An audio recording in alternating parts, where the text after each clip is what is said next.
Hi friends, good morning. Welcome to my channel. ಎಲ್ಲರೂ ಹೇಗಿದ್ದೀರಾ? ಚೆನ್ನಾಗಿದ್ದೀರಾ ಅಂತ ಭಾವಿಸ್ತೀನಿ. ಈ ವ್ಲಾಗ್ ಬಂದುಬಿಟ್ಟು ಗುರುವಾರ ಬೆಳಗ್ಗೆ ನೋಡ್ತಾ ಇರ್ಬೋದು. ತುಂಬ ಚಳಿ ಅನಿಸ್ತಾ ಇದೆ. ವೆದರ್ ಕೂಡ ತುಂಬ ಚೇಂಜ್ ಆಗಿದೆ. 2-3 ದಿನದಿಂದ ಫುಲ್ಲು ಮಳೆ ಮೋಡೋ ಥರ ಆಗ್ತಾ ಇದೆ. ಮತ್ತು ಒಂದೊಂದು ಸತಿ ಹನಿ ಕೂಡ ಬರ್ತಾ ಇದೆ. ಅದಕ್ಕೋಸ್ಕರ ಬೆಳಗ್ಗೆನೇ ಚಳಿ. ಇನ್ನೇನು ಚಳಿಗಾಲನೂ ಕೂಡ ಸ್ಟಾರ್ಟ್ ಆಗ್ತಾ ಇದೆ ಅಲ್ವಾ. ಆಲ್ಮೋಸ್ಟ್ ಇವಾಗ ಫುಲ್ಲು ಬೆಳಗ್ಗೆ ಆದರೆ ಸಾಕು, ಮಂಜು ಥರ ಎಲ್ಲ ಹನಿ ಹನಿ ಬೀಳ್ತಾ ಇರುತ್ತೆ. ಅದಕ್ಕೋಸ್ಕರ ನೈಟ್ ಸ್ವೆಟ್ರ್ ಹಾಕೊಂಡು ಮಲ್ಕೊತೀನಿ. ಮತ್ತು ಬೆಳಗ್ಗೆ ಕೂಡ ಬೇಗ ಎದ್ದೇಳ್ತೀನಲ್ವ, ಒಂದು 5 ಗಂಟೆ ಅಷ್ಟೊತ್ತಿಗೆ ಎದ್ದೇಳ್ತೀನಿ. ಫಸ್ಟಿಗೆ ಅಂತೂ 4:45ಗೆ ಹಂಗೆ ಎದ್ಬಿಡ್ತಿದ್ದೆ.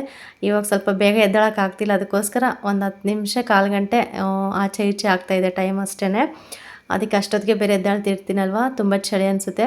ಒಂದು ಕಪ್ ಟೀ ಕುಡಿಯೋವರೆಗೂ ಕೂಡ ಸ್ವಲ್ಪ ಚಳಿ ಅಂತಲೇ ಅನಿಸ್ತಾ ಇರುತ್ತೆ ನನಗೆ. ಯಾಕೆಂದರೆ ಹೊರಗಡೆನೇ ಇರ್ತೀನಿ ಸ್ವಲ್ಪ ಜಾಸ್ತಿ ಹೊತ್ತು, ಮತ್ತು ಅಂಗಡಿ ಒಳಗೆ ಕೂಡ ಇರ್ತೀನಲ್ವ. ಅದಕ್ಕೋಸ್ಕರ ಇನ್ನು ಬೆಳಗ್ಗೆ ಮಾಮೂಲಿ ಟೈಮ್ಗೆ ಎದ್ಬಿಟ್ಟು ಕೆಲಸ ಎಲ್ಲ ಮುಗಿಸ್ಕೊಂಡಿದ್ದೆ. ಇನ್ನು ಟಿಫನ್ ಬಂದುಬಿಟ್ಟು ಏನಾದರೂ ಮಾಡೋಣ ಅಂತ ಹೇಳಿ ಇವಾಗ ಅನ್ನಕ್ಕೆ ರೆಡಿ ಮಾಡ್ತಾಯಿದ್ದೀನಿ. ಫಸ್ಟ್ಗೆ ಬಂದುಬಿಟ್ಟು ಹುಣಸೆಹಣ್ಣು ನೆನೆಸಿದೆ. ಒಂದು ಸ್ವಲ್ಪ ಚಿತ್ರಾನ್ನ ಮಾಡೋಣ ಅಂತ ಹೇಳಿಬಿಟ್ಟು, ಸಾಂಬಾರಿಗಂತೂ ಏನು ಇರಲಿಲ್ಲ. ಅದಕ್ಕೋಸ್ಕರ ಟಿಫನ್ನು ಚಿತ್ರಾನ್ನ ಮಾಡೋಣ ಅಂತ ಹೇಳಿ ಫಸ್ಟ್ ಹುಣಸೆ ಹುಳಿನ ನೆನೆಸಿಟ್ಟಿದ್ದೀನಿ. ಹುಣಸೆಹಣ್ಣೆಲ್ಲ ತೊಳೆದ್ಬಿಟ್ಟು ಮತ್ತು ನೀರಾಕಿ ಇಟ್ಟಿದ್ದೆ ಸೈಡ್ಗೆ. ಮತ್ತು ಅಕ್ಕಿ ಕೂಡ ಫಸ್ಟ್ಗೆ ನೆನೆಸಿಟ್ಟಿದ್ದೆ ಮುಂಚೆನೇ, ಪಾತ್ರೆಯಲ್ಲಿ ಅನ್ನ ಮಾಡೋಣ ಅಂತ ಹೇಳಿ. ಇವಾಗ ಅನ್ನಕ್ಕೂ ಕೂಡ ರೆಡಿ ಮಾಡ್ತಾಯಿದ್ದೀನಿ ಅನ್ನ ಮಾಡೋದಕ್ಕೆ. ಇವತ್ತು ಬಂದುಬಿಟ್ಟು ನನ್ನದೇ ಟಿಫನ್ ಆಗಿತ್ತು. ಯಾಕೆಂದರೆ ಚಿಕ್ಕಮ್ಮ ಬೇರೆ ಬೆಳಗ್ಗೆ ಅಷ್ಟೊತ್ತಿಗೆ ಹೋಗಿದ್ರು ಕೆಲಸಕ್ಕೆ. ನಾನು ಹಾಸ್ಪಿಟಲ್ಗೆ ಹೋಗಬೇಕಾಗಿತ್ತು. ಅದಕ್ಕೋಸ್ಕರ ಬೇಗ ಬಂದುಬಿಡ್ತೀನಿ, ಒಂದು 10:30-11 ಗಂಟೆ ಅಷ್ಟೊತ್ತಿಗೆ ಅಂತ ಹೇಳಿ ಅವ್ರು ಮಾಮೂಲಿ ಕಡಲೆಕಾಯಿ ಆರಿಸ್ಕೊಂಬರಕ್ಕೆ ಹೋಗಿದ್ರು. ಇನ್ನು ಚಿಕ್ಕಮ್ಮ ಬರೋಷ್ಟೊತ್ತಿಗೆ ಕೆಲಸ ಎಲ್ಲ ಮುಗಿಸ್ಕೊಂಡು ರೆಡಿಯಾಗಿ ಹೋಗ್ಬರೋಣ ಅಂತ ನಾನು ಅಂದ್ಕೊಂಡೆ. ಬಟ್ ಹೋಗೋಕ್ಕಾಗಲಿಲ್ಲ ಇವತ್ತು. ಹೇಳ್ತೀನಿ ಯಾಕಂತ ಹೇಳಿಬಿಟ್ಟು. ಇನ್ನು ಟಿಫನ್ಗೆ ಇವಾಗ ಅದು ಮಾಡೋಣ ಅಂತ ಹೇಳಿ ಅನ್ನಕ್ಕೆ ಇಟ್ಬಿಟ್ಟು ಇವಾಗ ಹುಣಸೆಹಣ್ಣು ಕೂಡ ಸೈಡಿಗೆ ನೆನೆಸಿ ಇಟ್ಟಿದ್ದೀನಿ. ಇನ್ನು ನಮ್ಮ ಅತ್ತಿಗೆ ಕೂಡ ತುಂಬ ಹುಷಾರಿಲ್ಲ, ಮತ್ತು ನಮ್ಮ ಅಣ್ಣನಿಗೂ ಕೂಡ ಹುಷಾರಿಲ್ಲ. ಇನ್ನು ಚಿಕ್ಕಪ್ಪ ಇದ್ದಾರೆ, ಮತ್ತು ನನ್ನ ತಮ್ಮ ಕೂಡ ಇದ್ದಾನೆ. ಅವನು ಕೂಡ ಆಫೀಸ್ಗೆ ಹೋಗ್ತಾನಲ್ವ, ಅವನಿಗೂ ಕೂಡ ಬೇಕಾಗಿತ್ತು ಟಿಫನ್. ಅದಕ್ಕೋಸ್ಕರ ಫಸ್ಟ್ ಅವ್ರಿಗೆ ಏನಾದರೂ ಮಾಡಿಕೊಟ್ಟು ಆಮೇಲೆ ನಿಧಾನಕ್ಕೆ ಏನಾದರೂ ಮುದ್ದೆಗಿನ ಮಾಡ್ಕೊಳ್ಳೋಣ ಅಂತ ಹೇಳಿ ಫಸ್ಟು ಏನು ಮಾಡೋಣ ಅಂತ ಯೋಚನೆ ಮಾಡ್ತಾ ಇದ್ದೆ. ಮತ್ತು ಕ್ಯಾರೆಟು ಬೀನ್ಸ್ ಇತ್ತು, ಸ್ವಲ್ಪ ನೆದ್ದಿದ್ದು. ತರಕಾರಿ ಉಪ್ಪಿಟ್ಟಾದರೂ ಮಾಡೋಣ ಅಂತ ಅಂದ್ಕೊಂಡೆ. ಬೇಡ, ಉಪ್ಪಿಟ್ಟು ಮಾಡೋದು ಬೇಡ, ಸುಮ್ಮನೆ ಚಿತ್ರಾನ್ನ ಮಾಡೋಣ. ಉಪ್ಪಿಟ್ಟು ತಿಂದರೂ ಕೂಡ ಅಷ್ಟೊಂದು ಹೊಟ್ಟೆ ತುಂಬಲ್ಲ. ಅದಕ್ಕೋಸ್ಕರ ರೈಸ್ ಥರ ಅನ್ನ ಮಾಡಿಬಿಟ್ಟು ಚಿತ್ರಾನ್ನ ಕಲಿಸಿದ್ರೆ ಸ್ವಲ್ಪ ಹೊಟ್ಟೆ ತುಂಬ ಊಟ ಮಾಡ್ತಾರೆ ಅಂತ ಹೇಳಿ ನನಗೆ ಹಂಗೆ ಅನ್ನಿಸ್ತು. ಅದಕ್ಕೋಸ್ಕರ ಚಿತ್ರಾನ್ನನೇ ಮಾಡ್ತಾಯಿದ್ದೀನಿ. ಈಗ ಅನ್ನಕ್ಕೆ ಇಟ್ಬಿಟ್ಟು ಇವಾಗ ತರಕಾರಿ ಎಲ್ಲ ಕಟ್ ಮಾಡ್ತಾಯಿದ್ದೀನಿ. ಸಿಂಪಲಾಗಿ ಬೇಗನೂ ಆಗುತ್ತೆ, ಚೆನ್ನಾಗಿ ಕೂಡ ಇರುತ್ತೆ. ಬೆಳಗ್ಗೆನೇ ಬಿಸಿ ಬಿಸಿ ತಿಂದರೆ ತುಂಬ ಚೆನ್ನಾಗಿರುತ್ತೆ ಟೇಸ್ಟು. ಈ ಥರ ಹುಣಸೆ ರಸ ಹಾಕಿ ಚಿತ್ರಾನ್ನ ಮಾಡಿದ್ರು ಕೂಡ ತುಂಬ ಟೇಸ್ಟ್ ಇರುತ್ತೆ. ಇದು ಕೂಡ ಒಂಥರ ಡಿಫ್ರೆಂಟ್ ಟೇಸ್ಟ್ ಕೊಡುತ್ತೆ. ಇವಾಗ ಮನೇಲಿ ಅರ್ಜೆಂಟ್ಗೆ ಟೊಮೊಟೊ ಇಲ್ಲ ಅಂತಂದರೂ ಕೂಡ ಈ ಥರ ಒಂದು ಟೊಮೊಟೊ ಇದ್ದರೆ ಸಾಕಾಗುತ್ತೆ. ಮತ್ತು ಹುಣಸೆ ಹುಳಿ ಹಾಕಿ ಗೊಜ್ಜೆಲ್ಲ ಮಾಡಿಕೊಂಡ್ರೆ ತುಂಬ ಚೆನ್ನಾಗಿರುತ್ತೆ ಟೇಸ್ಟ್ ಮಾತ್ರ. ಎಲ್ಲರೂ ಕೂಡ ಸ್ವಲ್ಪನೇ ಮಿಕ್ಕಿದ್ದು ಚಿತ್ರಾನ್ನ ಲಾಸ್ಟ್ಗೆ ಅಷ್ಟು ಚೆನ್ನಾಗಿ ತಿಂದರು. ಒಂಥರ ನನಗೂ ಕೂಡ ಖುಷಿ ಆಯಿತು. ಇನ್ನು ಚಿಕ್ಕಮ್ಮನಿಗಂತೂ ಊಟ ಇರಲಿಲ್ಲ. ಇನ್ನು ಅವ್ರಿಗೂ ಕೂಡ ಬೇರೆ ಮಾಡ್ಕೊಳ್ಳೋಣ ಅಂತ ಹೇಳಿಬಿಟ್ಟು ಫಸ್ಟ್ ಇರೋರಿಗೆಲ್ಲರಿಗೂ ಇಟ್ಟೆ ನಾನು. ಇನ್ನು ಬೆಳಗ್ಗೆನೇ ಅಲ್ವಾ, ಅಂಗಡಿಗೆ ಕೂಡ ಬರ್ತಾಯಿದ್ರು. ಇನ್ನು ಆ ಕಡೆ ಕೂಡ ನೋಡಿಕೊಂಡು ಇವಾಗೆಲ್ಲ ಕಟ್ ಮಾಡ್ತಾಯಿದ್ದೀನಿ. ಮತ್ತು ಐಟಮ್ ಕೂಡ ನಾನು ಹೇಳಿದ್ದೆ, ಐಟಮ್ ಕೂಡ ಫುಲ್ಲು ಖಾಲಿಯಾಗಿತ್ತು ಅಂಗಡಿಯಲ್ಲಿ. ಒಂದು ವಾರದಿಂದ ಏನೂ ಇರಲಿಲ್ಲ ಅಷ್ಟೊಂದು. ಅದಕ್ಕೋಸ್ಕರ ತರಿಸೋಣ ಅಂತ ಹೇಳಿಬಿಟ್ಟು ಕೂಡ ಫೋನ್ ಮಾಡಿ ಹೇಳಿದ್ದೆ. ಅವರು ಎಲ್ಲ ಐಟಮ್ ಎಲ್ಲ ಬರ್ಕೊಂಬಿಟ್ಟು ಕಳಿಸ್ತೀವಮ್ಮ ಅಂತ ಹೇಳಿದರು. ಇನ್ನು ಅದನ್ನು ಕೂಡ ವೆಯ್ಟ್ ಮಾಡ್ತಾಯಿದ್ದೀನಿ. ಅವರು ಫಸ್ಟ್ ಟೈಮ್ ಬರ್ತಾ ಇರೋದು, ಅಂಗಡಿ ನೋಡಿದಾರೋ ಇಲ್ವಾ ಅನ್ನೋದು ಅದೊಂದು ಟೆನ್ಷನ್ ನನಗೆ. ಮತ್ತು ರೋಡ್ ಕಡೆನೇ ನೋಡ್ತಾ ಇದ್ದೆ, ಮತ್ತು ಅಂಗಡಿ ಕಡೆ ನೋಡ್ಕೊತಾ ಇದ್ದೆ. ಮತ್ತು ನನ್ನ ಮಗ ಕೂಡ ಸ್ವಲ್ಪ ನೆಮ್ಮದಿಯಾಗಿದ್ದ, ಬಂದಿರಲಿಲ್ಲ ಅವನು ನನ್ನ ಹತ್ರ. ಅಲ್ಲೇ ನಮ್ಮ ಅಣ್ಣರ ಮನೆ ಹತ್ರನೇ ಇದ್ದ. ನಮ್ಮ ಅತ್ತಿಗೆ ಊರಿಗೆ ಹೋಗ್ತೀನಿ ಅಂತ ಹೊರಡ್ತಾಯಿದ್ರು. ಅದಕ್ಕೋಸ್ಕರ ಅವ್ರ ಜೊತೆಗೆ ಇದ್ದ ಅವನು. ನಾನು ಸ್ವಲ್ಪ ಕೆಲಸ ಮಾಡ್ಕೊಳ್ಳೋದಕ್ಕೆ ಫ್ರೀ ಆಯಿತು. ಅವನಿದ್ರಂತೂ ಒಂದು ಕೆಲಸ ಮಾಡೋ ಕೂಡ ಬಿಡಲ್ಲ. ಅವನು ಅಡ್ಡನೇ ಬರ್ತಾ ಇರ್ತಾನೆ. ಏನು ಮಾಡೋಕ್ಕಾಗಲ್ಲ, ಚಿಕ್ಕ ಮಕ್ಕಳು ಅಷ್ಟೇ ಅಲ್ವಾ. ಅವ್ನು ಹಂಗೆ ನಿಭಾಯಿಸ್ಕೊಂಡು ಮಾಡ್ಕೊಂಡು ಹೋಗ್ತಾ ಇರ್ತೀನಿ ಅಷ್ಟೇ. ಇನ್ನು ಅನ್ನ ಕೂಡ ಆಯಿತು. ಅನ್ನ ಮಾಡಿದೆ, ಪಾತ್ರೆಯಲ್ಲಿ ಮಾಡಿದೆ ಅನ್ನ. ಚೆನ್ನಾಗಿ ಉದ್ರುದ್ರಾಗಿ ಚೆನ್ನಾಗಾಗುತ್ತೆ ಅಂತೇಳಿ. ಚಿತ್ರಾನ್ನಕ್ಕೆ ಬೇರೆ ಅಲ್ವಾ, ಸುಮ್ಮನೆ ನಾರ್ಮಲಾಗಿ ತಿನ್ನೋಕ್ಕಾಗಿದ್ದರೆ ಕುಕ್ಕರಲ್ಲಿ ಮಾಡ್ತಿದ್ದೆ. ಇದು ಸ್ವಲ್ಪ ಚಿತ್ರಾನ್ನ ಅಂದರೆ ಸ್ವಲ್ಪ ಉದ್ರುದ್ರಾಗಿದ್ದರೆ ಚೆನ್ನಾಗೆ. ರೇಷನ್ ಅಕ್ಕಿ ಅಲ್ವಾ, ಅದಕ್ಕೋಸ್ಕರ, ಅಂದರೆ ಸೊಸೈಟಿಯಲ್ಲಿ ಕೊಡ್ತಾರಲ್ಲ ಆ ಅಕ್ಕಿನೇ ಇವು. ಅದಕ್ಕೋಸ್ಕರ ಪಾತ್ರೆಯಲ್ಲಿ ಮಾಡಿದ್ರೆ ಚೆನ್ನಾಗಿರುತ್ತೆ ಅಂತ ಹೇಳಿ ಪಾತ್ರೆಯಲ್ಲೇ ಮಾಡಿದ್ದೆ ಸ್ವಲ್ಪ ಜಾಸ್ತಿನೇ. ಇನ್ನು ಮಾಡ್ತಾಯಿದ್ದೆ. ಯಾಕೋ ಗೊತ್ತಿಲ್ಲ, ಒಂಥರ ಗ್ಯಾಸ್ ಸ್ಮೆಲ್ ಬರೋ ಥರ ಆಯಿತು. ಏನಪ್ಪ ಇದ್ದಕ್ಕಿದ್ದಂಗೆ ಗ್ಯಾಸ್ ಮೇಲೆ ಬರ್ತಾಯಿದೆ ಅಂತ ನೋಡಿದೆ. ಸ್ವಲ್ಪ ಲೀಕೇಜ್ ಆಗ್ತಾಯಿತ್ತು. ಮತ್ತು ನಮ್ಮ ಅಣ್ಣನ ಕರ್ಕೊಬಂದ್ಬಿಟ್ಟು ಅದನ್ನು ಸರಿ ಮಾಡಿಸ್ಕೊಂಡೆ. ಸರಿ ಮಾಡಿಸ್ಕೊಂಬಿಟ್ಟು ಇನ್ನು ನೋಡಿದೆ ಮತ್ತೆ ಒಂದು 5 ನಿಮಿಷ ಹಂಗೆ ಅದನ್ನು ಗ್ಯಾಸ್ ಆನ್ ಮಾಡಿಬಿಟ್ಟು ನೋಡಿದೆ. ಸದ್ಯ ಎಲ್ಲಿ ಏನೂ ಸೌಂಡು ಬರ್ತಾ ಇರಲಿಲ್ಲ, ಸ್ಮೆಲ್ಲು ಬರ್ತಾ ಇರಲಿಲ್ಲ. ಇನ್ನು ಕೆಲಸ ಸ್ಟಾರ್ಟ್ ಮಾಡಿದೆ. ಮತ್ತು ಏನಿಲ್ಲ, ಸಿಂಪಲಾಗಿ ಎಣ್ಣೆ ಹಾಕ್ಕೊಂಡು ಸಾಸಿವೆ, ಜೀರಿಗೆ ಮತ್ತು ಸ್ವಲ್ಪ ಕರಿಬೇವು ಎಲ್ಲ ಹಾಕ್ಕೊಂಬಿಟ್ಟು ಇವಾಗ ಟೊಮೊಟೊ ಫಸ್ಟ್ ಈರುಳ್ಳಿ ಹಾಕ್ಕೊಂಡು ಚೆನ್ನಾಗಿ ಫ್ರೈ ಮಾಡ್ಕೊಬೇಕು. ಇನ್ನು ಈರುಳ್ಳಿ ಎಲ್ಲ ಹಾಕ್ಕೊಂಡು ಚೆನ್ನಾಗಿ ಫ್ರೈ ಮಾಡಿ ಕೊನೆಯಲ್ಲಿ ಗೊಜ್ಜೆಲ್ಲ ಮಾಡಿ ಅನ್ನ ಸ್ವಲ್ಪ ಆರಿಸಿದ್ದೆ. ಆರಿಸಿದ ತಕ್ಷಣವೇ ಕಲಸಿದೆ. ಇನ್ನು ಟೈಮ್ ಆಗುತ್ತೆ ಅಂತ ಹೇಳಿಬಿಟ್ಟು ಸ್ವಲ್ಪ ಬಿಸಿನೇ ಇತ್ತು ಅನ್ನ, ಅಷ್ಟೊಂದು ಆರೋವರೆಗೂ ಟೈಮ್ ಇರಲಿಲ್ಲ. ಇನ್ನು ಲಾಸ್ಟಲ್ಲಿ ಕಲಿಸ್ದೆ. ಈ ಥರ ಇತ್ತು. ನಾವು ಹುಣಸೆ ರಸ ಹಿಂಡ್ತೀವಲ್ವ, ಅದಕ್ಕೋಸ್ಕರ ಕಲರ್ ಚೇಂಜ್ ಆಗುತ್ತೆ. ಇದು ನಾರ್ಮಲಾಗಿ ಚಿತ್ರಾನ್ನ ಮಾಡಿದ್ರೆ, ಟೊಮೊಟೊ ಇಲ್ಲ ನಿಂಬೆಹಣ್ಣಿನ ಚಿತ್ರಾನ್ನ ಮಾಡಿದ್ರೆ ಆ ಥರ ಕಲರ್ ಬೇರೆ ಇರುತ್ತೆ. ಈ ಥರ ಇದು ಮಾಡಿದ್ರು ಈ ಥರ ಕಲರ್ ಚೇಂಜ್ ಇರುತ್ತೆ. ನೋಡ್ತಾ ಇರ್ಬೋದು. ಇಷ್ಟೆಲ್ಲ ಅನ್ನ ಎಲ್ಲ ಫುಲ್ ಹಾಕ್ಬಿಟ್ಟು ಕಲಸಿಟ್ಟಿದ್ದೆ. ಎಲ್ರಿಗೂ ಕೂಡ ಆಯಿತು, ಯಾರಿಗೂ ಕೂಡ ಏನು ಕಮ್ಮಿ ಬೀಳಿಲ್ಲ. ಒಂಥರ ಖುಷಿ ಅನ್ನಿಸ್ತಾ. ಇನ್ನು ಅಷ್ಟರಲ್ಲಿ ಐಟಮ್ ಕೂಡ ಬಂತು. ಸ್ವಲ್ಪ ಕೆಲಸ ಕೂಡ ಜಾಸ್ತಿ ಇತ್ತು. ಗುರುವಾರ ವಾರ ಬೇರೆ ಎಲ್ಲ ಮಾಡಬೇಕಾಗಿತ್ತಲ್ವ, ಅದಕ್ಕೋಸ್ಕರ ಇಷ್ಟು ಐಟಮ್ ತರಿಸಿದೆ. ಮತ್ತು ಚೀಲದಲ್ಲಿ ಸ್ವಲ್ಪ ಗುಟ್ಕ ಐಟಮ್ ಅವೆಲ್ಲ ಖಾಲಿಯಾಗಿತ್ತು, ಬಿಸ್ಕೆಟು ಅವೆಲ್ಲ ಕೂಡ. ಮತ್ತು ಸ್ವಲ್ಪ ಹಿಟ್ಟಿನ ಐಟಮ್ ಕೂಡ ಎಲ್ಲ ಖಾಲಿಯಾಗಿತ್ತು. ಇನ್ನು ಬೇಗ ಜೋಡಿಸೋಣ ಅಂತ ಹೇಳಿಬಿಟ್ಟು ಅದು ಕೂಡ ಬಂತು. ಇನ್ನು ಎಲ್ಲ ಕೆಲಸ ಎಲ್ಲ ಮುಗಿಸ್ದೆ.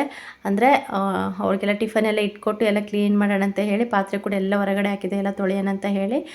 ಇನ್ನು ನೀರು ಕೂಡ ಖಾಲಿಯಾಗಿತ್ತು ತೊಟ್ಟೆಗೆ, ಮತ್ತು ನೀರು ಕೂಡ ಬಿಟ್ಟಿದ್ದೆ. ಏನು ಗೊತ್ತಾ, ಒಂದು ಕೆಲಸ ಮಾಡ್ಕೊಂಡಿದ್ರೆ ನಾವು ಒಂದು ಕೆಲಸನೇ ಮಾಡಬಾರ್ದು. ಅಟ್ಲೀಸ್ಟ್ ಆ ಕೆಲಸ ಸ್ವಲ್ಪ ಮಾಡೋ ತಡ ಆಗುತ್ತೆ, ಇನ್ನೊಂದು ಕೆಲಸ ಮಾಡ್ಕೋಬೋದಲ್ವ ಅಂತ ಟೈಮ್ ನೋಡಿಕೊಂಡು ಕೆಲಸ ಮಾಡ್ಕೊತಾ ಇರ್ತೀನಿ. ನಾನಂತೂ ಅಷ್ಟೇ. ಈಗ ಇರೋ ಟೈಮಲ್ಲೇ ಸ್ವಲ್ಪ ಚೆನ್ನಾಗಿ ಮ್ಯಾನೇಜ್ ಮಾಡ್ಕೊಂಡು ಹೋಗ್ತಾಯಿದ್ದೀನಿ. ಇನ್ನು ಮಳೆ ಮೋಡ ಕೂಡ ಫುಲ್ಲು ಆಗಿತ್ತು, ಮಳೆ ಬರೋ ಥರನೇ ಇತ್ತು. ಹನಿ ಕೂಡ ಸ್ಟಾರ್ಟ್ ಆಯಿತು ಹೇಳಬೇಕಂದ್ರೆ. ಇನ್ನು ಜೋರಾಗಿ ಬರ್ತಾಯಿತ್ತು. ಜೋರಾಗಿ ಅಂದರೆ ಅಷ್ಟೊಂದು ಜೋರಿಲ್ಲ, ಒಂದು ಮೀಡಿಯಮ್ಮಾಗಿ ಬರ್ತಾಯಿತ್ತು. ಇನ್ನು ಪಾತ್ರೆ ತೊಳೆಯೋಕೆ ಕೂತ್ಕೊಂಡ್ರೆ ಆಗೋದಿಲ್ಲ ಅಂತ ಹೇಳಿ ಆ ಪಾತ್ರೆ ಇರಲಿ ಮಳೆ ಬಿಡೋವರೆಗೂ ಅಟ್ಲೀಸ್ಟ್ ಇದು ಅಂಗಡಿಯಲ್ಲಿ ಐಟಮ್ ಬಂದಿತ್ತಲ್ಲ ಅದಾದರೂ ಜೋಡಿಸೋಣ ಅಂತ ಹೇಳಿ ಅದನ್ನು ಹಂಗೆ ನೆನೆಸ್ಕೊತಾ ಇದ್ದೆ. ಇವಾಗ ಪಾತ್ರೆ ತೊಳೆಯೋಕ್ಕಾಗಲ್ಲ, ಫಸ್ಟ್ ಐಟಮ್ ಜೋಡಿಸೋಣ. ಇನ್ನೇನು ಬರ್ತಾನೆ ಇರ್ತಾರಲ್ವ ಅಂಗಡಿಗೆ, ಮತ್ತು ಇನ್ನೇನು ವಾಪಸ್ ಹೋಗೋದು, ತರಿಸಿದ್ದೀನಲ್ವ, ಮತ್ತು ಅವ್ರು ಬಂದಾಗ ಅದನ್ನು ಓಪನ್ ಮಾಡ್ಕೊಂಡು ಇನ್ನೇನು ಕೂತ್ಕೊಳೋದಂತ ಹೇಳಿಬಿಟ್ಟು ನಮ್ಮ ಎದುರು ಮನೆಯವರು ಚೆನ್ನಾಗಿ ಹೆಲ್ಪ್ ಮಾಡ್ತಾರೆ. ಅವ್ರು ಏನೇ ಕೆಲಸ ಆದರೂ ಕೂಡ ಹೆಲ್ಪ್ ಮಾಡಿಕೊಡ್ತಾರೆ. ಬಿಡಮ್ಮ ತಕ್ಕೊಡ್ತೀನಿ ಅಂತ ಹೇಳಿ ಅವ್ರ ಐಟಮ್ ಎಲ್ಲ ತಕ್ಕೊಡ್ತಾಯಿದ್ರು.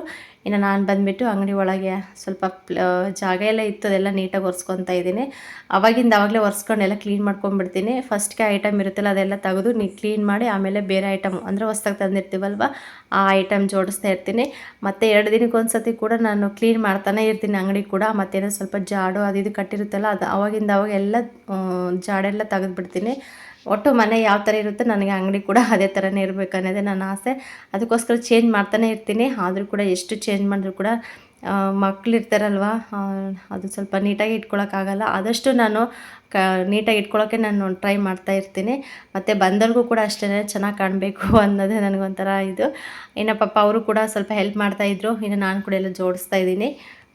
ಇನ್ನು ಪಾತ್ರೆ ತೊಳೆಯೋಕ್ಕಂತೂ ಆಗಲಿಲ್ಲ. ಅಟ್ಲೀಸ್ಟ್ ಆಮೇಲೆ ಸ್ವಲ್ಪ ಹನಿ ಎಲ್ಲ ಬಿಡಲಿ, ಕಡಿಮೆ ಆಗಲಿ, ಆಮೇಲೆ ತೊಳೆಯೋಣ ಅಂತ ಹೇಳಿ ಇವಾಗ ಫಸ್ಟು ಅಂಗಡಿ ಐಟಮ್ ಎಲ್ಲ ಜೋಡಿಸ್ತಾ ಇದ್ದೀನಿ. ಮತ್ತು ಬಂದು ವಾಪಸ್ ಹೋಗ್ಬಾರ್ದಲ್ವ, ಅದಕ್ಕೋಸ್ಕರ ಅಷ್ಟೇ.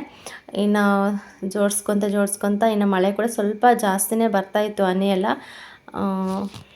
ಮತ್ತು ನನಗೂ ಕೂಡ ಟೈಮ್ ಆಗುತ್ತೆ ಹಾಸ್ಪಿಟಲ್ಗೆ ಹೋಗೋಕ್ಕಂತ ಕೂಡ ಒಂದು ಕಡೆ ಟೆನ್ಷನ್ನು. ಮತ್ತು ಇದು ಕೂಡ ಐಟಮ್ ಕೂಡ ಬಂದಿತ್ತು.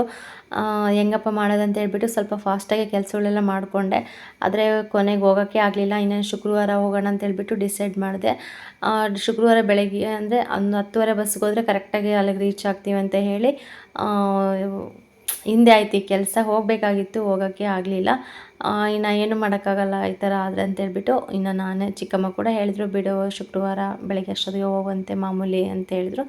ಇನ್ನು ಅವಾಗ ಕೂಡ ಸ್ವಲ್ಪ ಸಮಾಧಾನ ಆಯಿತು, ಬಿಡು ಯಾಕೋ ಇದಾಗಲಿಲ್ಲ ಅಂತ ಹೇಳಿ ಇವಾಗೆಲ್ಲ ಜೋಡಿಸ್ತಾ ಇದ್ದೀನಿ. ಶಾಂಪು ಅಂತೂ ಫುಲ್ಲು ಖಾಲಿಯಾಗಿದ್ವು. ಕ್ಲೀನಿಕ್ ಪ್ಲಸ್ ಜಾಸ್ತಿ ಓಡುತ್ತೆ ಹಳ್ಳಿ ಸೈಡು, ಅದೇನೋ ಗೊತ್ತಿಲ್ಲ. ಎಷ್ಟು ಶೀಟ್ ತಂದಿಟ್ಟರು ಕೂಡ ಸಖತ್ತು ಖಾಲಿಯಾಗುತ್ತೆ ಅದು. 2 ದಿನದಿಂದ ತುಂಬ ಜನ ಬಂದು ವಾಪಸ್ ಹೋಗಿದ್ರು. ಏನಿಲ್ಲ ಅಂದರೂ ಕೂಡ ಒಂದು ಸತಿ ಬಂದರೆ ಒಂದು 5, 10 ಆ ಥರ ಎಲ್ಲ ತೊಗೊಂಡೋಗ್ಬಿಡ್ತಾರೆ. ಒಂದೊಂದು 20 ಸಮೇತ ತೊಗೊಂಡೋಗ್ತಾ ಇರ್ತಾರೆ ಶಾಂಪು. ಅದಕ್ಕೋಸ್ಕರ ಬೇಗನೆ ಖಾಲಿ ಆಗುತ್ತೆ. ನನಗೇನೇನು ಇಂಪಾರ್ಟೆಂಟ್ ಬೇಕೋ ಐಟಮ್ ಮಾತ್ರ ಎಲ್ಲ ತರಿಸ್ಕೊಂಡಿದ್ದೆ. ಈ ಥರ ಅಷ್ಟೇ. ಈ ಥರ ನಾವು ಅದನ್ನು ಚಿಕ್ಕದಾಗಿ ಬಿಸ್ನೆಸ್ ಮಾಡ್ತಾಯಿದ್ವಿ, ಚಿಕ್ಕದಾಗಿ ಕಿರಾಣಿ ಅಂಗಡಿ ಇಟ್ಟಿದ್ದೀವಿ ಅಂತ ಅಂದರೆ ನಮಗೇನು ಅವಶ್ಯಕತೆ ಇರುತ್ತೋ ಅದು ಮಾತ್ರ ಜಾಸ್ತಿ ತರಿಸ್ಬೇಕು. ಸುಮ್ಮನೆ ಅವಶ್ಯಕತೆ ಇಲ್ದಿರೋದೆಲ್ಲ ತರಿಸಿ ಸ್ಟಾಕ್ ಮಾಡ್ಕೊಂಡ್ರೆ ಅದು ನಮಗೆ ಸುಮ್ಮನೆ ಲಾಸು. ಇಲ್ಲ ಕೊನೆಗೆ ಅದು ಸೇಲ್ ಆಗಲಿಲ್ಲ ಅಂದರೆ ಅದನ್ನು ನಾವೇ ಯೂಸ್ ಮಾಡಬೇಕಾಗುತ್ತೆ. ಅದೇ ಥರ ನಾನು ಎಷ್ಟೋ ಸತಿ ನಾನು ಮನೆಗೆ ಯೂಸ್ ಮಾಡ್ಕೊಂಡ್ಬಿಟ್ಟಿದ್ದೀನಿ. ಅಷ್ಟೊಂದು ಲಾಸ್ ಮಾಡ್ಕೊತಾ ಇದ್ದೆ ನಾನು ಫಸ್ಟಿಗೆ. ಗೊತ್ತಾದಾಗಿಂದ ಸ್ವಲ್ಪ ಹಂಗೆ ಗೊತ್ತಾಗುತ್ತೆ ಏರಿಯಾದಲ್ಲಿ ಏನು ಜಾಸ್ತಿ ಸೇಲ್ ಆಗುತ್ತೆ ಅಂತ ಹೇಳಿ, ಆವಾಗಿನಿಂದ ನಾನು ಜಾಸ್ತಿ ಏನು ಸೇಲ್ ಆಗುತ್ತೋ ಅದು ಮಾತ್ರ ನಾನು ತರ್ಸೋಕ್ಕೆ ಟ್ರೈ ಮಾಡ್ತಾಯಿರ್ತೀನಿ ಅಷ್ಟೇ. ಅದು ಬಿಟ್ಟರೆ ನಾನು ಜಾಸ್ತಿ ಏನದ್ರ ಬಗ್ಗೆ ನಾನು ತಲೆ ಕೆಡಿಸ್ಕೊಳ್ಳಲ್ಲ.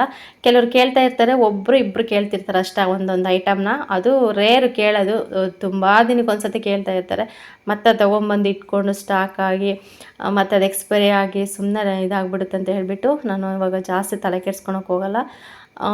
ಇನ್ನೇನಿಲ್ಲ ಅಂದ್ರೂ ಇನ್ನೊಂದು 3-4 ತಿಂಗಳು ಅಷ್ಟೇ, ಏನಿಲ್ಲ ಅಂದರೆ ಒಂದು 5 ತಿಂಗಳು ಅಷ್ಟೇ ಅಂಗಡಿ ನಡೆಸ್ತೀನಿ. ಆಮೇಲೆ ನೋಡಬೇಕು, ಗೊತ್ತಿಲ್ಲ. ನೆಕ್ಸ್ಟು ಇದೆಲ್ಲ ಮುಗಿಸ್ಕೊಂಬಿಟ್ಟು ಒಂದು 6 ತಿಂಗಳು 7 ತಿಂಗಳಾದಮೇಲೆ ಮತ್ತೆ ರೀಓಪನ್ ಮಾಡೋಣ ಅಂತ ಅಂದ್ಕೊಂಡಿದ್ದೀನಿ. ಇನ್ನು ನಮ್ಮ ಮನೆಯವ್ರನ್ನ ಕೇಳಬೇಕು, ನಮ್ಮ ಮನೆಯವ್ರು ಏನು ಹೇಳ್ತಾರೋ ಅವ್ರ ಮೇಲೆ ಡಿಪೆಂಡು. ನೋಡಬೇಕು, ಮಕ್ಕಳನ್ನ ಸುಧಾರಿಸ್ಕೊಂಡು ಅದೆಲ್ಲ ಸ್ವಲ್ಪ ಕಷ್ಟನೇ ಆಗುತ್ತೆ. ಹಂಗಂತನೂ ನಾವು ಸುಮ್ಮನೆ ಖಾಲಿ ಇರೋಕ್ಕಾಗಲ್ಲ. ಏನೋ ಒಂದು ಹೊಟ್ಟೆಪಾಡಿಗೆ ಏನಾದರೂ ಒಂದು ಮಾಡ್ಕೋಬೇಕಲ್ವ. ಅದಕ್ಕೋಸ್ಕರ ನೋಡೋಣ ಹೆಂಗಾಗುತ್ತೋ ಮುಂದೆ, ಗೊತ್ತಿಲ್ಲ. ಇವಾಗಂತೂ ಇರೋ ಟೈಮಲ್ಲೇ ಎಲ್ಲ ಮ್ಯಾನೇಜ್ ಮಾಡ್ಕೊಂಡು ಹೋಗ್ತಾ ಇರ್ತೀನಿ ನಾನು. ಮನೆಯಲ್ಲೂ ಸಿಕ್ಕಾಪಟ್ಟೆ ಕೆಲಸ ಇರುತ್ತೆ, ಎಲ್ಲ ಜವಾಬ್ದಾರಿ ಇರುತ್ತೆ. ಬಟ್ ಜಾಸ್ತಿ ಇಲ್ದಿದ್ದಾಗಂತೂ ನಾವು ಈ ಥರ ಸಿಂಗಲ್ ಆಗಿದ್ದಾಗಂತೂ ಸ್ವಲ್ಪ ಕಡಿಮೆನೇ ಇರುತ್ತಲ್ವ. ಅಂಥ ಟೈಮಲ್ಲಿ ಸುಮ್ಮನೆ ಕೂತ್ಕೊಂಡು ಟೈಮ್ ವೇಸ್ಟ್ ಮಾಡ್ಕೊತ ಸುಮ್ಮನೆ, ಹಳ್ಳಿಯಲ್ಲಿ ಗೊತ್ತಲ್ವ ಹೆಂಗಿದ್ರು ಕೂಡ ಇರೋಕ್ಕೆ ಆಗೋದಿಲ್ಲ. ಹೇಳ್ಬೇಕಂದ್ರೆ ಹೆಂಗಿದ್ರು ಕೂಡ ಆಡ್ಕೊಳ್ತಾ ಇರ್ತಾರೆ, ಒಂದು ಮಾತಂತ ಇರ್ತಾರೆ. ಈಗ ಸುಮ್ಮನೆ ಅವ್ರಿಗೆ ಎಲ್ಲ ಯಾಕೆ ಕಿವಿ ಕೊಡೋದಂತ ಹೇಳಿಬಿಟ್ಟು ಇವಾಗ ನಮ್ಮ ಪಾಡಿಗೆ ನಾವು ಇದ್ಕೊಂಡು ಏನಾದರೂ ಒಂದು ನಮ್ಮ ಹೊಟ್ಟೆ ಪಾಡಿಗೆ ನಡ್ಸ್ಕೊಂಡು ಹೋದರೆ ಒಳ್ಳೆಯದಲ್ಲ ಅಂತ ಹೇಳಿಬಿಟ್ಟು ಈ ಥರ ಅಷ್ಟೇ ಐಡಿಯಾ. ನನಗೆ ಅಂಗಡಿ ಹಾಕ್ಕೋಬೇಕು ಇರಬೇಕು ಅನ್ನೋ ಅವಶ್ಯಕತೆಯೂ ಕೂಡ ಇರಲಿಲ್ಲ. ಬಟ್ ನಮ್ಮ ಮನೆಯವರು ಕೂಡ ಬೇಡ, ಸುಮ್ಮನೆ ರಿಸ್ಕ್ ಆಗುತ್ತೆ, ಆರಾಮಾಗಿರು ಅಂತ ಕೂಡ ಹೇಳಿದರು. ಬಟ್ ಮನಸ್ಸು ಒಪ್ಪಬೇಕಲ್ಲ, ಎಷ್ಟು ದಿನ ಅಂತ ಸುಮ್ಮನೆ ಒಬ್ಬರ ಮೇಲೆ ಡಿಪೆಂಡ್ ಆಗಿರೋಕ್ಕಾಗುತ್ತೆ ಹೇಳಿ.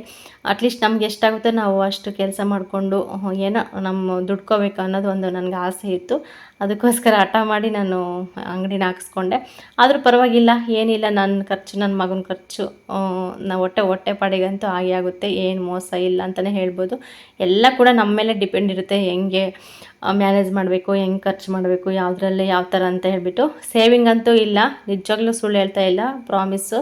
ಸೇವಿಂಗ್ ಅಂತೂ ಇದರಲ್ಲಿ ₹1 ಕೂಡ ನಾವು ಸೇವಿಂಗ್ ಅಂತೂ ಮಾಡಿಲ್ಲ. ಆವಾಗಿನ ಬರೋದು ಐಟಮ್ಗೆ ಹಾಕ್ತಾಯಿರ್ತೀವಿ. ಮತ್ತು ಸೇವಿಂಗ್ ಅನ್ನೋದು ಏನು ಎತ್ತಿರ್ತೀವೋ ಅದು ಮನೆಗೆ ಯೂಸ್ ಮಾಡ್ಕೊತಿರ್ತೀವಿ.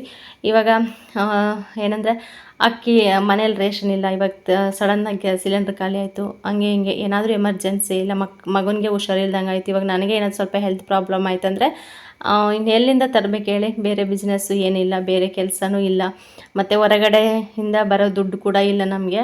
ಹೊಟ್ಟೆಪಾಡಂದರೆ ಇದೇನೆ. ಅದಕ್ಕೋಸ್ಕರ ಇದೇನೆ ನಮಗೆ ಹೆಲ್ಪ್ ಆಗುತ್ತೆ ನಮಗೆ. ಹೇಗೋ ಆಗುತ್ತೆ, ಫ್ಯಾಮಿಲಿ ನಡ್ಸ್ಕೊಂಡು ಹೋಗ್ಬೋದು ಅಂತ ಹೇಳ್ಬೋದು. ಇದನ್ನು ನಮಗಂತೂ ಸೇವಿಂಗ್ ಅನ್ನೋದು ನಾನೇನು ಎತ್ತಿಟ್ಟಿಲ್ಲ. ಇವತ್ತಿನವರೆಗೂ ಕೂಡ ₹1 ಸಮೇತ ನಾನು ಸೇವಿಂಗ್ ಅಂತ ಎತ್ತಿಟ್ಟಿಲ್ಲ. ಒಟ್ಟು ನಮ್ಮ ಖರ್ಚು, ನಮ್ಮ ವೆಚ್ಚ ಹೋಗುತ್ತೆ ಇದರಲ್ಲಿ ಸಾಕು. ಪ್ರತಿ ₹1 1 ಪೈಸೆಗೂ ಆಗಲೆಲ್ಲ ನಮ್ಮ ಮನೆಯವ್ರನ್ನ ಕೇಳೋಕ್ಕಿಂತ ಈ ಥರ ಏನೋ ಒಂದು ನಡ್ಸ್ಕೊಂಡು ಹೋಗ್ತಾ ಇದ್ದೀನಿ, ಹೆಂಗೋ ಮ್ಯಾನೇಜ್ ಮಾಡ್ತಾಯಿದ್ದೀನಿ. ಇನ್ನು ಎಲ್ಲ ಅಲ್ಲಿ ಸ್ವಲ್ಪನೇ ಜಾಸ್ತಿ ಕೆಲಸ ಮಾಡಲಿಲ್ಲ ಅಂಗಡಿಯಲ್ಲಿ. ಇನ್ನು ಟೈಮ್ ಆಗುತ್ತೆ ಅಂತ ಹೇಳಿಬಿಟ್ಟು ಮುದ್ದೆ ಮಾಡೋಣ ಅಂತ ಹೇಳಿ ಬಂದೆ. ಇನ್ನು ಚಿತ್ರಾನ್ನ ಕೂಡ ಎಲ್ಲ ಖಾಲಿ ಆಗಿತ್ತು, ಇನ್ನು ಸ್ವಲ್ಪ ಮಾತ್ರ ಮಿಕ್ಕಿತ್ತಷ್ಟೇ.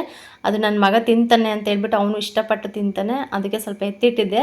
ತಿನ್ನಿಸ್ಬಿಟ್ಟು ಒಂದು ಸ್ವಲ್ಪ ಹಂಗೆ ಎತ್ತಿಟ್ಟಿದ್ದೆ. ಇನ್ನು ಮುದ್ದೆ ಮಾಡ್ಕೊಳ್ಳೋಣ ಅಂತ ಹೇಳಿ ಮುದ್ದೆಗೆ ಇಟ್ಟಿದ್ದೀನಿ. ಕಂಪಲ್ಸರಿ ಮುದ್ದೆ ಇರಲೇಬೇಕು.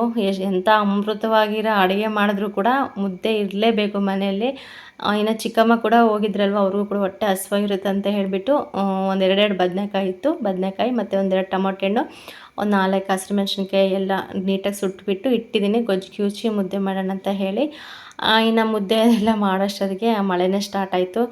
ಸ್ವಲ್ಪ ಜೋರಾಗೇ ಬಂತು. ಬೆಳಗ್ಗೆ ಇಟ್ಕೊಂಡಿರೋ ಮಳೆ ಸಾಯಂಕಾಲ ನೈಟ್ ಆದರೂ ಕೂಡ ಮಳೆ ಬಿಟ್ಟೇ ಇಲ್ಲ, ಅಷ್ಟು ಮಳೆ ಬಂತು. ಪರವಾಗಿಲ್ಲ, ಮಳೆ ಚೆನ್ನಾಗೇ ಬಂತು. ಇನ್ನೂ ಒಂದು 2 ದಿನ 3 ದಿನ ಮಳೆ ಇದೆ ಅಂತ ಹೇಳ್ತಾ ಇದ್ದಾರೆ. ಗೊತ್ತಿಲ್ಲ ಯಾವ ಥರ ಮಳೆ ಬರುತ್ತಂತ ಹೇಳಿ. ನೋಡ್ತಾ ಇರ್ಬೋದು ಎಷ್ಟು ಜೋರಾಗಿ ಬರ್ತಾಯಿದೆ ಅಂತೇಳಿ. ಓಕೆ ಫ್ರೆಂಡ್ಸ್, ಈ ವಿಡಿಯೋ ಇಷ್ಟ ಆದರೆ ಲೈಕ್ ಮಾಡಿ, ಕಮೆಂಟ್ ಮಾಡಿ, ಶೇರ್ ಮಾಡಿ.